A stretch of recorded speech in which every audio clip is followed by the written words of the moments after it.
నమో వాసుదేవ, నమో వాసుదేవాయ, నమో వాసుదేవాయ, నమో వాసుదేవాయ, నమో వాసుదేవాయ.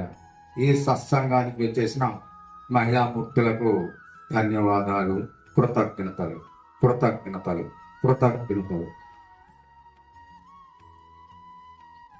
ఇప్పటిదాకా ప్రెసిడెంట్ గారు చెప్పారు, చాలా విషయాలు పరిచయ కార్యక్రమంలో చెప్పేశారు. నా బదులుగా మొత్తం ఆయన చెప్పేశాడు. రవి గారు ఆయన ఆధ్వర్యంలో ఈ గృహిణి గీత కార్యక్రమం, గృహిణి భగవద్గీత, గృహిణి గీత జ్ఞానం అనే పేరుతో రవి గారి మనసులో ఒక సత్సంకల్పం కలిగింది. ఆ మహోన్నత వ్యక్తి గురించి ప్రెసిడెంట్ గారు చాలా చెప్పారు. ఒక్కసారి ఆయనకి చెప్తాను.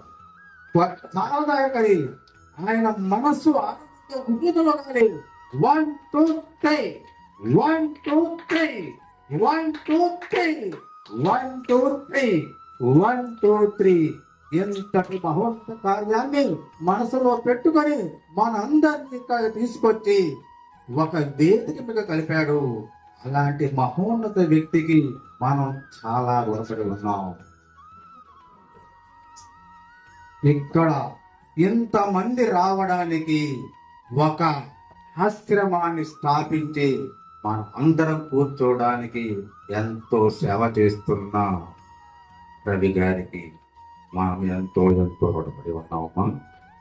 ఇక్కడ ఈ సత్సంగంలో మనం నేర్చుకోవడానికి గురువుని ఎలా ఉండాలి, ఇంకా ఎలా జ్ఞానం పెంచుకోవాలి, ఇంకా ఎదగాలి ఎదగాలి ఎదగాలి తపనతో ఆయన చూడండి ఎన్ని అరేంజ్మెంట్స్ రోజు మనసులో అతనికి సూచిస్తే ఎలా చేయాలి ఎలా చేయాలి ఎలా చేయాలి తపన పడిపోతున్నాడు. ఇంత జరుగుతుందా, చేయగలుగుతానా అని చాలా మదన పడుతూ ఇంత గొప్ప కార్యక్రమానికి బీజం వేశాడు ఆ మహోన్నత వ్యక్తి రవి గారు.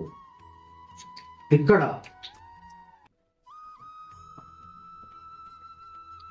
ఈ సత్సంగం వారణాసిని స్థాపించి దాన్ని ఇంకా పెంచి పెంచి బాల వికాసం చేర్చి బాలలకు కూడాను ఈ భగవద్గీత ధ్యానాన్ని నేర్పి తీర్చిదిద్దుతూ ఒక మహోన్నత వ్యక్తులుగా జ్ఞానవంతులుగా తీర్చిదిద్దడంలో చాలా కృషి చేస్తున్నారు ఆయన.